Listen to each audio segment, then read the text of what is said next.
Alright, so Zbrush 2024 is out, and this comes with a couple of updates and improvements, and let's talk about all of that in less than 2 minutes.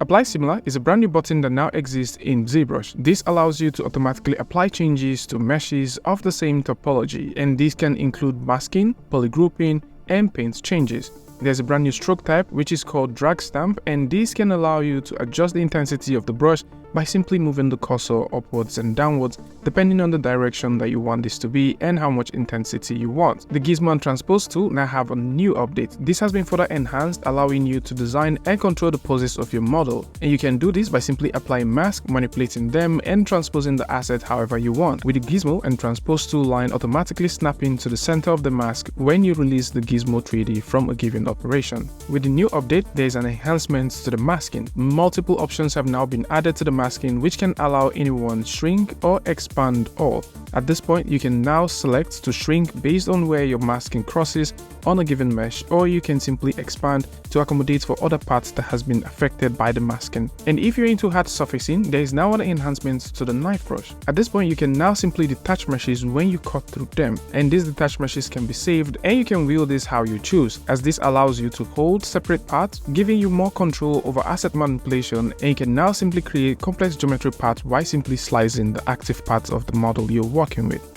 And for surfacing, there is a set of new noise type that you can now find in Zbrush, and all of these are thanks to Cinema 4D, as all Cinema 4D noises are now available within the surface noise section of Zbrush. And when next you're inserting your meshes, you can now have fun by simply playing with the different stroke types that now comes with it. And this includes the color spray, the simple spray, the drag dot, drag rectangle, and also dots. And if you're into posing, when next you're about to pose your character, you can simply use the Enhance Anchor tool. With this, you can now manipulate your geometry however you want by simply using the anchor point to position where you'd like to pin and control the mesh from, as you no longer simply really need to rely on masking to get this done, and by simply using the anchor brush, you can now pose your characters in multiple ways than one.